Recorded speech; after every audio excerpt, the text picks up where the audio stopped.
28 ya, saya bacakan ya di sini. Makanya saya bilang tadi ya, sebenarnya kalau pakai PKP kan saya kurang tertarik karena kita tidak sempat menunjukin data ya. Nah, saya bacakan di Injil Yohanes pasal yang ke-10 ayat yang ke-28 ya. Ini kepastian keselamatan bagi orang Kristen yang percaya kepada Yesus. Ini Injil Yohanes pasal yang ke-10 ayat 28, beginilah firman Tuhan. Dan aku memberikan hidup yang kekal kepada mereka, dan mereka pasti tidak akan binasa sampai selama-lamanya, dan seorang pun tidak akan merebut mereka dari tanganku. Jadi ayat ini adalah janji Tuhan Yesus ya kepada semua pengikutnya. Ya, kepada semua pengikutnya, bahwa orang yang percaya kepadanya itu tidak akan binasa selama-lamanya. Ya, tetapi peroleh hidup yang kekal. Inilah janji Tuhan Yesus.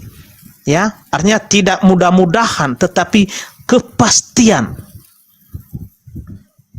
Ya. Nanti silakan nanti dibacakan di sana Bang Faruk ya. Injil Yohanes pasal yang ke-10 ya, ayat yang ke-28. Ya. Dan ada lagi di Injil Yohanes ya, pasal yang ke-14 ayat yang ke-6. Ya, bunyinya ya, akulah jalan dan kebenaran dan hidup. Tidak ada seorang pun yang datang kepada Bapa kalau tidak melalui aku. Ya, jadi Yesus itu memberikan sebuah janji yang pasti kepada pengikutnya bahwa dia adalah jalan dan dia adalah kebenaran itu sendiri. Tidak ada kebenaran kepada siapapun selain kepada Tuhan Yesus, dan dia adalah hidup itu sendiri yang memberikan kehidupan kepada setiap orang yang percaya kepadanya. Makanya Yesus itu memberikan kehidupan kepada setiap orang yang percaya kepadanya. Karena dia adalah jalan, dia adalah kebenaran, dia adalah hidup, dan dia adalah tujuan itu, tujuan manusia ini nanti. Gimana? Waktunya masih ada Bang Faruk? Udah habis Pak Pendeta. Oh iya, silakan.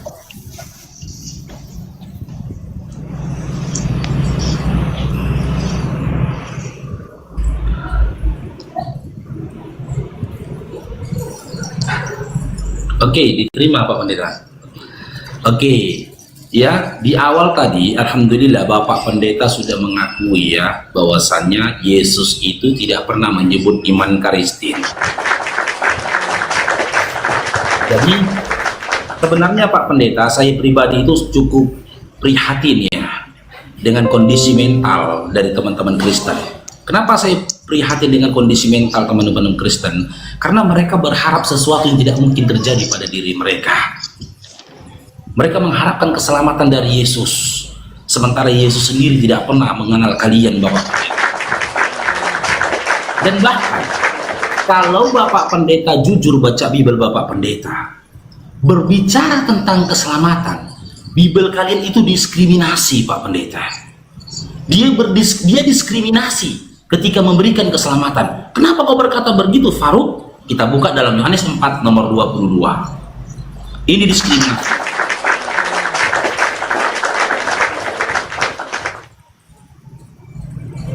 Ini kita buka ya. Apa katanya di sini? Kamu menyembah apa yang tidak kamu kenal, dan kami menyembah apa yang kami kenal, sebab keselamatan datang dari bangsa. Bible Anda sendiri mengatakan Bapak Pendeta, keselamatan itu datang dari bangsa Yahudi, bukan dari Yunani. Sementara iman kalian itu datangnya dari Yunani. Yesus tak berkata keselamatan datang dari seluruh bangsa, tidak, hanya dari bangsa Yahudi. Apakah Kristen itu Yahudi? Tidak. Apakah Kristen itu Bani Israel? Tidak. Tidak ada narasi dari Yesus sendiri mengatakan keselamatan itu datangnya dari Yunani, tidak. Gitu loh. Lalu Bapak Pendeta membawa Yohanes 10 nomor 28. Aku memberikan, kita bisa mengkaji ayat ini. Makanya saya bilang teman-teman ya, keislaman saya itu bukan karena ikut-ikutan. Setiap ayat yang dibuka di dalam Bible, saya sudah mengkaji ayat itu ratusan kali mungkin, bahkan ribuan kali. Kita buka ini. Yohanes, ini data Bapak Pendeta ya, perihal keselamatan halunya dari teman-teman Kristen. Maaf Pak Pendeta, saya katakan halu. Hari ini saya buktikan, kali ini saya buktikan kehaluannya. Lihat nih.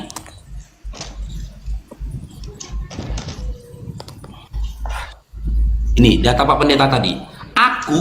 Aku memberikan hidup yang kekal kepada mereka, dan mereka pasti merebut mereka dariku, dari tanganku. Siapa mereka di sini? Apakah mereka di sini seluruh bangsa? Tidak. Apakah mereka di sini adalah orang-orang Kristen? Tidak juga. Mereka di sini adalah orang Yahudi, Pak Pendeta, Bani Israel. Maka mereka di dalam Yohanes 10 nomor 28 itu adalah Bani Israel. Kenapa Bani Israel, Bang Faruk? Dalam Matius 15 nomor 24, Yesus berkata, hanya untuk domba-domba yang tersesat dari Bani Israel. Bahkan dalam Matius 10 nomor 5 sampai 6, ketika Yesus memerintahkan murid-muridnya untuk menyampaikan pengajaran, apa dia katakan? Jangan masuki bangsa-bangsa lain selain dari bangsa Israel.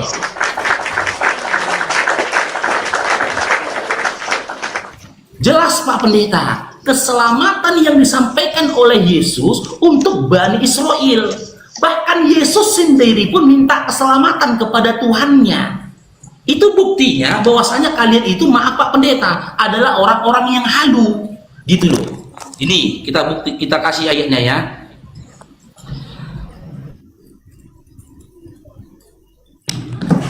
Dalam kitab Ibrani, ya, ini Pak Pendeta ya.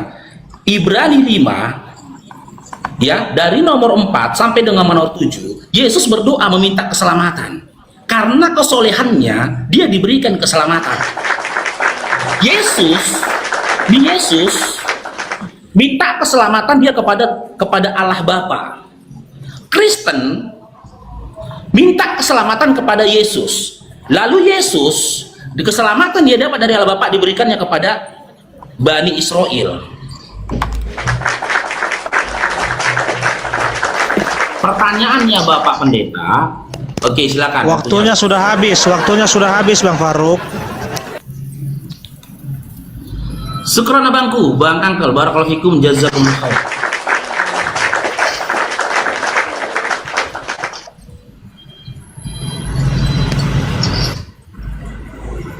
Ya, silakan Pak Pendeta.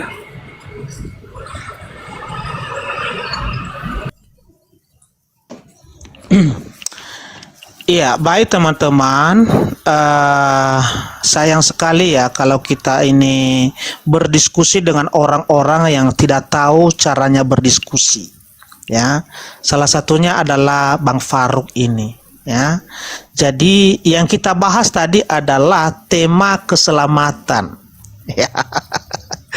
Ya, jadi kita itu seharusnya masing-masing Bang Faruk kalau mau berdiskusi di sini ya jelaskan ya, artinya iman Anda itu bagaimana, konsep keselamatan di sana, kepastian keselamatan yang telah diberikan oleh Tuhan Anda. Bukan sibuk mengutip ayat-ayat Alkitab saya di sini untuk memberikan edukasi kepada orang-orang Muslim. Ya, seperti yang saya lakukan di sini. Ya, jadi saya menjawab sesuai data, bukan sibuk mengorek-ngorek apa itu Al-Quranmu dan hadismu, ya kan? Jadi silakan aja sekarang Bang Faruk, ya, apa namanya itu, jelaskan konsep keselamatan, ya, dengan imanmu itu dan kepastian keselamatan itu di dalam ayat Al-Quran di mana? Ya, bukan sibuk mengutip ayat-ayat Alkitab saya di sini. Yang menjelaskan nanti itu adalah saya, itu adalah hak saya. Oke? Karena saya yang lebih paham, saya lebih mengerti ayat Alkitab saya. Ya.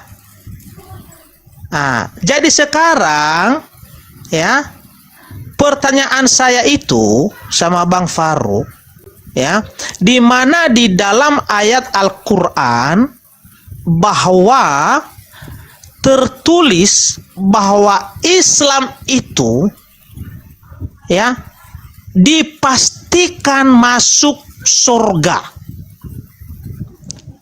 Dipastikan masuk surga. Itu aja pertanyaannya, Bang. Ya, kalau ayat yang saya tampilkan tadi itu sudah jelas bahwa itu adalah perkataan Yesus. Ya, setiap orang yang mengikut Tuhan Yesus, yang percaya kepadanya pasti selamat. Ya, dan Anda sanggah tadi, oh itu kan berlaku bagi orang Yahudi, ya kan? Itu tidak dengan orang Kristen, ya. Arti orang Kristen ini adalah diambil dari kata Kristos atau Kristus.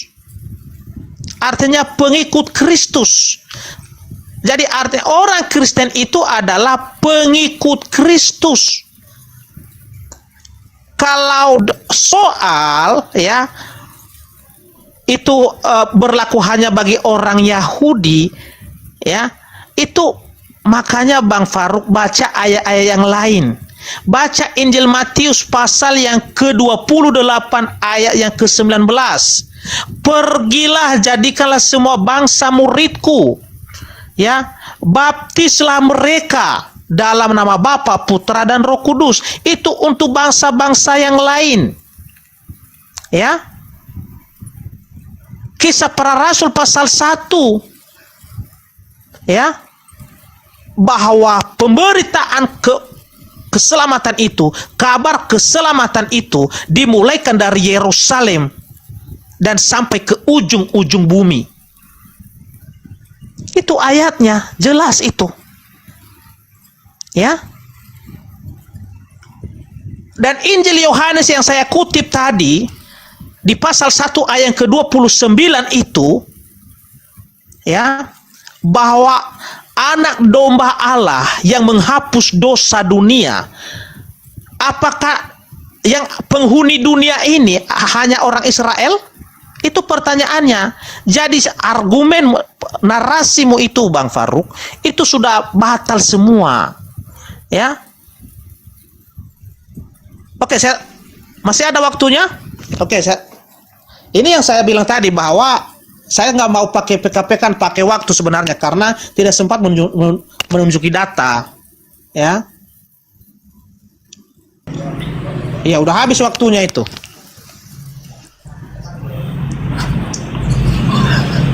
Udah, silakanlah. Iya.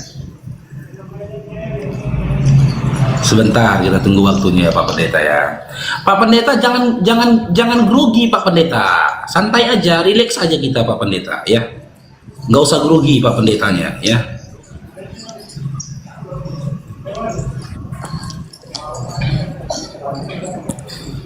Oke, diterima Pak Pendeta.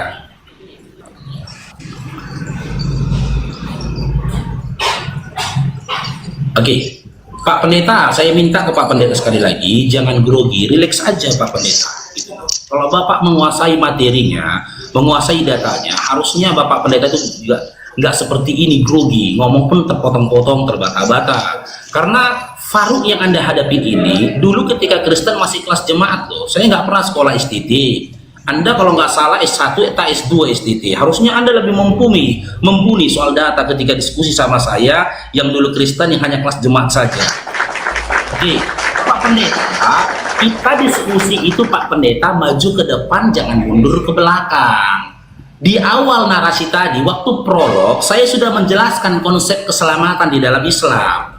Bahkan saya yang mengkaji, saya yang merunut kepada Bapak Pendeta. Sebelum kita berbicara tentang konsep keselamatan, kita cari tahu dulu siapa sih yang memberikan janji keselamatannya.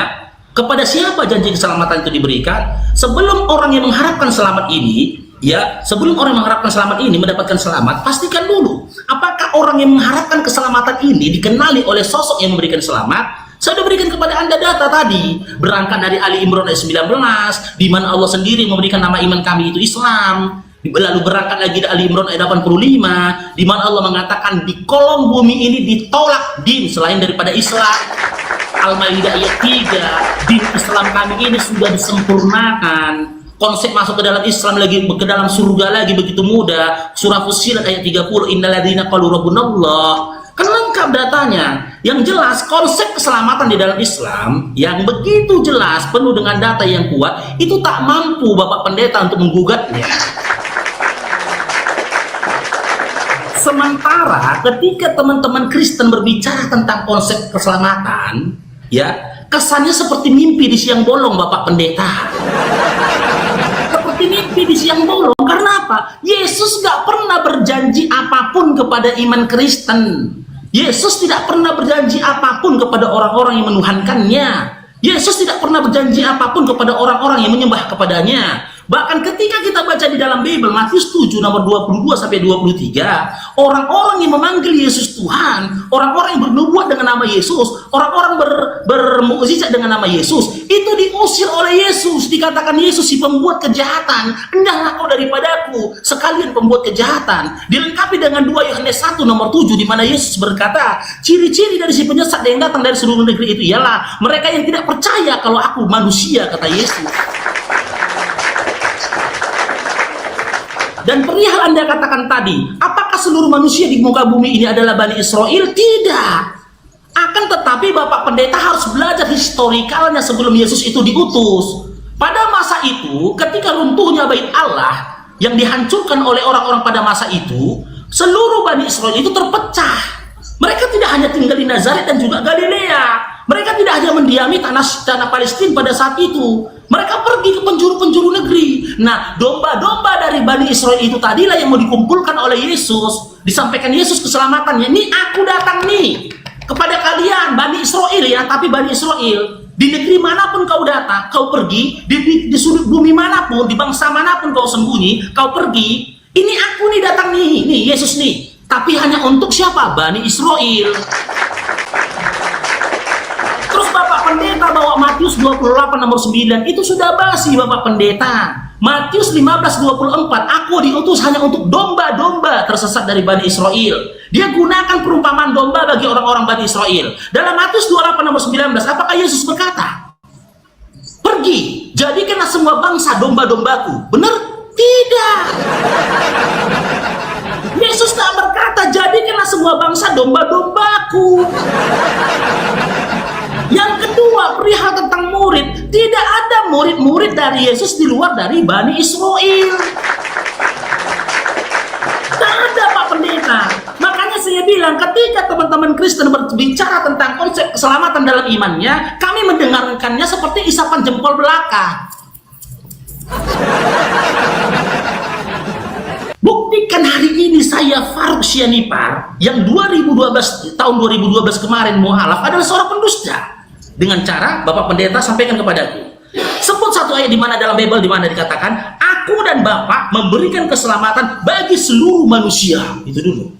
Atau aku dan Bapak memberikan keselamatan untuk pengikut-pengikut Kristus atau untuk Kristen. Kalau nggak ada Pak Pendeta, jujur saja katakan tidak ada. Dan akui kepada seluruh dunia, keselamatan yang ada dalam iman Kristen hanya isapan jempol belaka. Masih bisa lanjut Pak Pendeta? Silakan. Silakan, lanjutkan.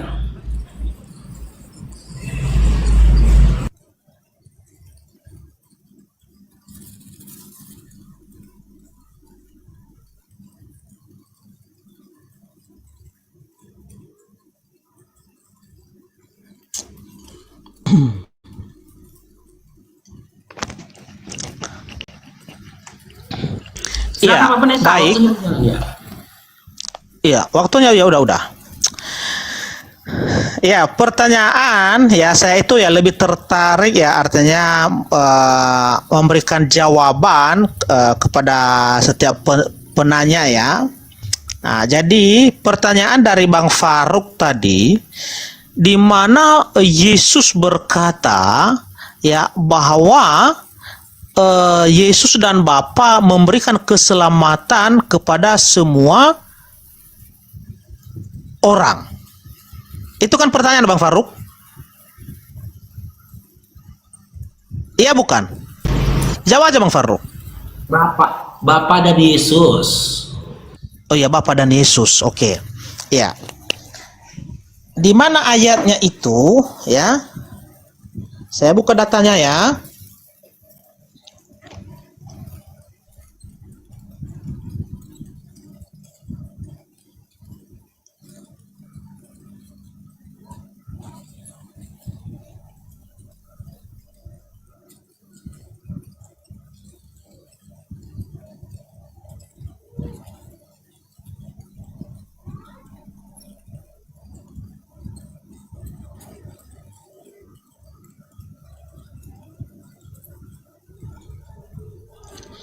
Injil Yohanes pasal 3 ayat yang ke-16 ya.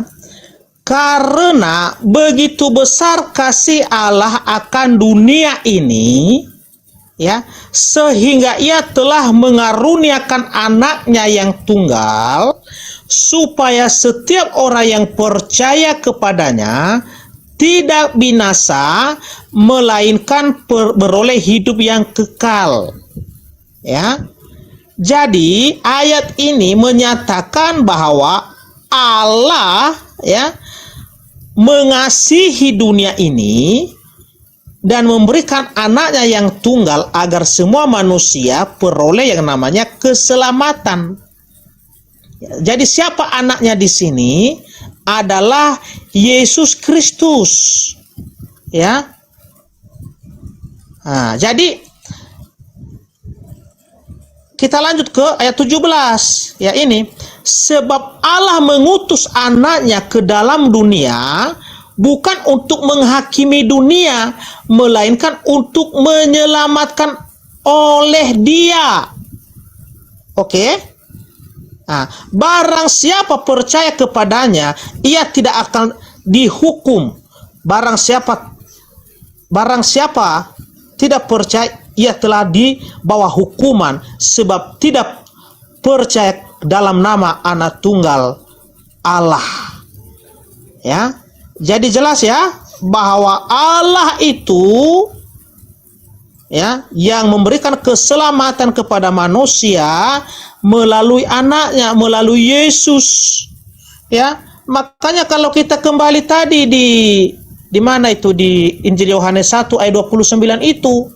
Ya, Injil Yohanes 1 ayat 29 ini ya, julu perkara Yohanes menuju kepada Yesus. Pada keesokan harinya Yohanes melihat Yesus datang kepadanya dan ia berkata, lihatlah anak domba Allah yang menghapus dosa dunia. Oke. Nah, di mana lagi ayatnya bahwa Allah itu memberikan keselamatan kepada semua orang? Ini ada di Kisah Para Rasul pasal yang kedua ayat yang ke-23. Ini ya, Dia yang diserahkan Allah menurut maksud dan rencananya telah kamu salibkan dan kamu bunuh oleh tangan bangsa-bangsa durhaka, tetapi Allah telah mematikan dia dengan melepaskan dia dari sengsara maut, karena tidak mungkin dia tetap berada di dalam kuasa maut itu. Ya, jadi ya Allah itu menyerahkan anaknya itu maksud untuk memberikan keselamatan kepada semua orang, kepada manusia. Nah, pernyataan Yesus di mana? Ini Yesus sendiri yang berkata di Matius pasal yang ke 26 ayat yang ke-27 dan 28. Ini ya. Sesudah ia mengambil cawan dan mengucap syukur, ia memberikannya kepada mereka dan berkata, minumlah kamu semua dari cawan ini, sebab inilah darahku, darah perjanjian yang ditumpahkan bagi banyak orang untuk pengampunan dosa. Ya, kalau kita klik bintang ini, ada di ayat lain lagi. Ini ya. Nah, sesuai dengan perjanjian lama. Ya, makanya Yesus itu ya memberikan nyawanya bagi semua manusia, bagi semua orang, bukan hanya kepada orang Israel. Ya, jadi pertanyaan tadi Bang Faruk, yang menjawab pertanyaanmu itu tadi adalah di mana Yesus dan Bapa memberikan keselamatan kepada manusia. Ini Yohanes pasal 3 ayat 16 sampai dengan 18. Ini ya. Karena begitu besar kasih Allah akan dunia ini sehingga ia telah mengaruniakan anak yang tunggal supaya setiap orang yang percaya kepadanya tidak binasa melainkan beroleh hidup yang kekal. Ya, sebab Allah mengutus anaknya ke dalam dunia bukan untuk menghakimi dunia, melainkan untuk menyelamatkannya olehnya. Oke, barang siapa percaya kepadanya ia tidak akan dihukum. Barang siapa tidak percaya, ia telah berada di bawah hukuman. Udah, silakan Bang Faruk. Oke, nggak apa-apa teman-teman, kita kasih beliau untuk menyelesaikan narasinya, nggak apa-apa. Biar beliau puas diskusinya kan. Oke, dimulai kita Pak Pendeta ya. Kita di sini tidak akan bahas tentang soal ayat sisipan atau yang lainnya Pak Pendeta ya. Saya lebih tertarik kepada protes ya atau kritik teks ya. Di dalam Yohanes 3 nomor 16, hari ini kita akan buktikan betapa kejinya surat-surat dan juga doktrin dari Paulus. Yohanes 3 nomor 16 ya, itu matangnya itu sama dengan Matius 3 nomor 17. Inilah anakku yang kukasihi, kepadanya aku berkenan, kata Bapa. Meskipun kontradiksi dengan Matius, dengan Yohanes 5:37 ya, di mana Bapa suaranya tidak terdengar, rupanya tidak terlihat. Dalam Yohanes 3 nomor 16, Pak Pendeta membacakan tadi, Yesus itu dinyatakan oleh Bapa merupakan karunia. Karunia yang diberikan oleh Bapa. Kan gitu. Yesus ini merupakan karunia. Akan tetapi begitu kejinya Paulus menjadikan Yesus sebagai tumbal, saudara-saudara. Sebagai tumbal. Saya bukakan datanya Pak Pendeta ya. Kita mulai dari Efesus 1 nomor 7. Tengok ini. Ingat Pak Pendeta ya, Yesus itu karunia ya, bukan tumbal. Efesus 1 nomor 17. Nomor 7. Kita mulai ini Pak Pendeta. Ini. Yohanes 3 nomor 16, Yesus itu adalah karunia. Efesus 1 nomor 7, Yesus itu adalah tumbal. Sebab di dalam dia dan oleh darahnya kita beroleh penebusan, yaitu narasi seperti ini tidak pernah dikatakan Yesus selama Yesus hidup di atas bumi. Tidak pernah. Narasi-narasi seperti ini hanya disampaikan oleh Paulus sesaat setelah Yesus diangkat ke langit. Yang kedua, Kolose 1 nomor 14. Kolose 1 nomor 14. Apalagi kata Paulus yang begitu keji terhadap Yesus, menjadikan Yesus itu sebagai tumbal. Ya. Di dalam dia kita memiliki penebusan dosa, yaitu pengampunan dosa. Titus 2 nomor 14. Kita buka Titus 2 nomor 14. Ini. Yang telah menyerahkan dirinya bagi kita untuk membebaskan kita dari segala kejahatan dan untuk menguduskan bagi dirinya suatu umat kepunyaannya sendiri yang rajin berbuat baik. Di sini Paulus seakan-akan memframing Yesus itu menyerahkan dirinya. Padahal Yesus itu takut kali mati, Pak Pendeta. Gak ada dia menyerahkan dirinya, takut kali dia mati. Kita buka dalam Matius 26 nomor 36 sampai 39. Matius 26 nomor 36 sampai 39. Ini Pak Pendeta. menyaksikan betapa sedihnya kisah Yesus ini ketika dia bersembunyi di Taman Getsemani dari kejaran orang-orang Yahudi, tentara-tentara Romawi. Maka sampailah Yesus bersama-sama muridnya. Tadi dikatakan ya di dalam Titus 2 nomor 14, Yesus menyerahkan dirinya ya. Simak teman-teman, apakah Yesus menyerahkan dirinya? Maka sampailah Yesus bersama murid-muridnya ke suatu tempat yang bernama Getsemani. Lalu ia berkata kepada murid-muridnya, duduklah di sini sementara aku pergi ke sana untuk berdoa. Yesus berdoa, Pak Pendeta. Dan ia membawa Petrus dan kedua anak Zebedeus sertanya. Maka mulai dia merasa sedih dan gentar. Sedih dia, Pak Pendeta. Ketakutan dia mau meninggal. Lalu katanya kepada mereka, hatiku sangat sedih seperti mau mati rasanya. Tinggallah di sini berjaga-jagalah dengan aku. Saking takutnya dia, Pak Pendeta, dia dikawal, Pak Pendeta. Dia minta dikawal untuk berdoa, Pak Pendeta. Enak kali Paulus mengatakan dalam Titus 2 nomor 14 Yesus itu menyerahkan dirinya. Minta dikawal dia ini. Lalu dia berdoa, ya Bapakku, jikalau sekiranya mungkin biarlah cawan ini berlalu daripadaku, tetapi janganlah kehendakmu yang jadi melainkan kehendakku.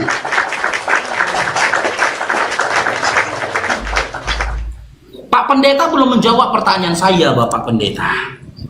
Tolong Pak Pendeta, sebut satu ayat di dalam Bible di mana Yesus dan Bapa ya mengatakan, aku memberikan janji keselamatan kepada orang-orang Kristen. Atau nggak ada Kristen Faru kepada pengikut Kristus. Oh, nggak ada Kristus Faru kepada orang-orang yang menuhankan dan menyembah kepada Yesus. Kalau ada kasih ayatnya Pak Pendeta, kalau nggak ada jujur aja dari awal Pak Pendeta ya. Belum tidak Bang Akal. Ingat pertanyaanku Pak Pendeta, tolong berikan satu ayat dalam Bible di mana Yesus dan Bapa memberikan janji keselamatan kepada satu Kristen, kedua pengikut Kristus, ketiga di mana Bapak berkata, aku memberikan keselamatan kepada orang-orang yang menuhankan dan menyembah kepada Yesus. Udah. Waktunya udah habis tuh Bang Faru. Waktunya udah habis. Silakan.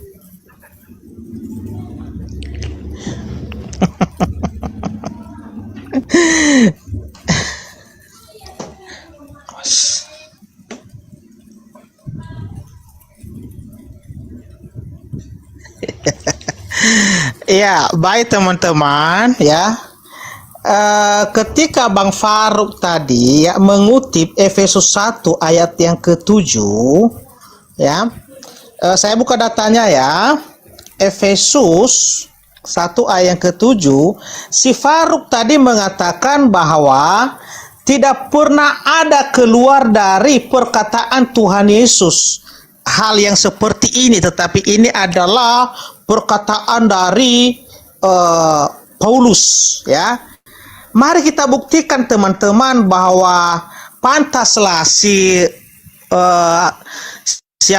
Faruk ini tidak layak jadi pengikut Kristus atau menjadi orang Kristen, karena jujur dia tidak mengerti sama sekali dengan ayat-ayat Alkitab. Oke, kita baca ini ya.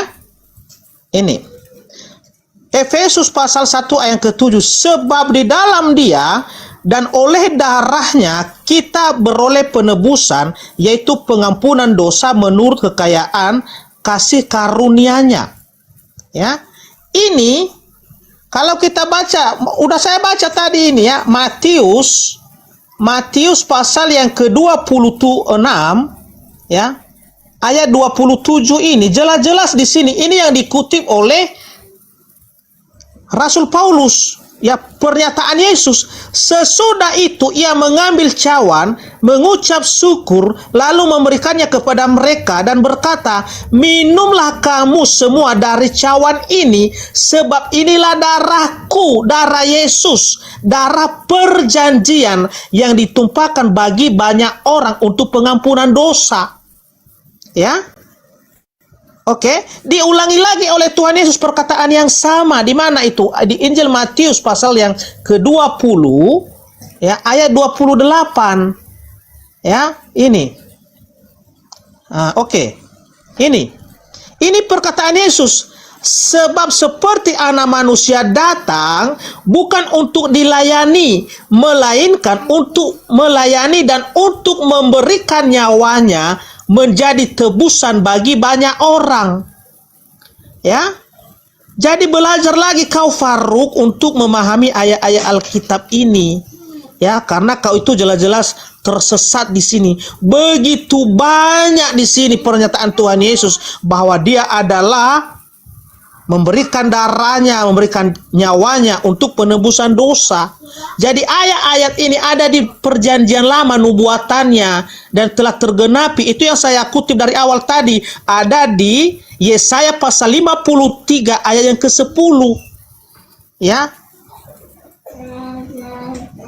Jadi belajar lagi kau Faruk. Ya, belajar lagi kau. Ya, jadi di sini teman-teman ya saya tidak karena waktunya saya terbatas, jadi saya tidak banyak bertanya ya mengenai iman si Faruk ini. Apalagi ini kan dengan tiba-tiba ini temanya pada saat ini.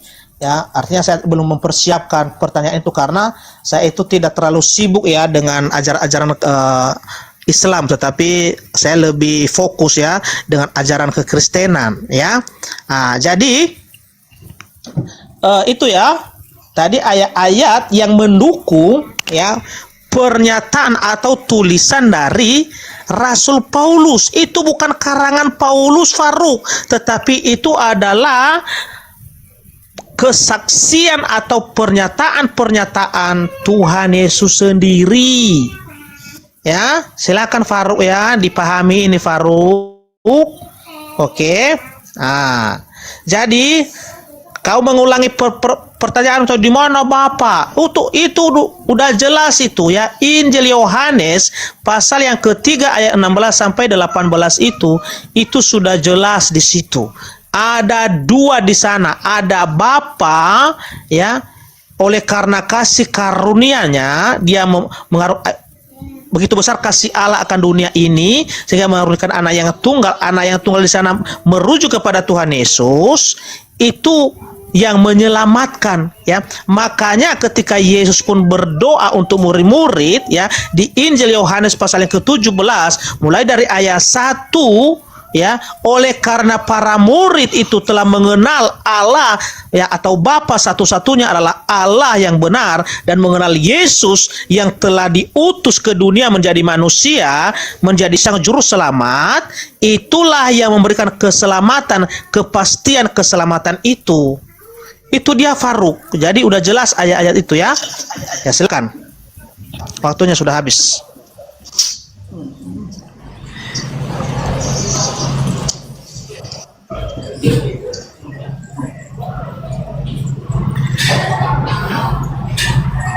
Oke, teman-teman ya. Oke, alhamdulillah teman-teman ya, semakin kemari Pak Pendeta Devi sendiri semakin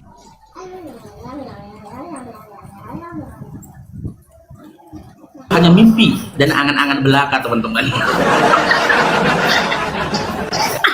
Mimpi dan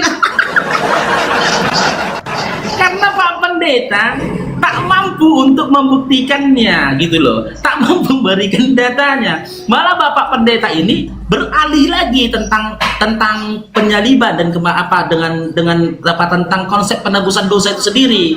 Kita tidak berbicara tebusan gitu loh. Tapi di awal narasi kita tadi, siapa yang memberikan jaminan keselamatan? Kepada siapa keselamatan itu diberikan? Apakah yang memberikan keselamatan itu mengenali sosok yang mengharapkan keselamatan itu tadi? Pak Pendeta nggak mampu untuk menjelaskan itu semua, teman.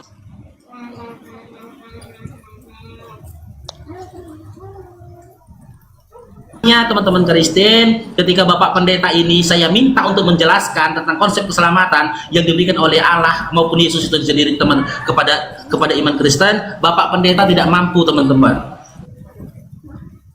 mampu untuk memberikan datanya dan juga memberikan narasinya. Ngelek apa ya? Ngelek ya? Karena yang saya minta Pak Pendeta keselamatan dari Yesus atau dari Bapak untuk Kristen. Ngelek ya? Ngelek nggak teman-teman? Aduh, habislah waktu kita nih. Ngelek nggak? Nggak kan? Oke. Kali ini Bang Faruk akan membuktikan teman-teman, ya, betapa narsisnya, ya, betapa sia-sianya dan tidak masuk akalnya konsep penebusan dosa melalui darah Yesus. Karena apa? Kita buka dalam Markus 2 nomor 5 teman-teman ya. Markus 2 nomor 5. Ini Pak Pendeta, kita buka nih Pak Pendeta ya. Jauh sebelum Yesus mati di kayu salib Pak Pendeta, sudah banyak orang yang diampuni dosanya yang disampaikan oleh Yesus kepada mereka. Tanpa pembunuhan yang dilakukan terhadap diri Yesus, tanpa darah Yesus pun banyak orang yang sudah diampuni dosa-dosanya. Ini sebelum terjadinya penyaliban. Ini Pak Pendeta bisa buka dalam Markus 2 nomor 5.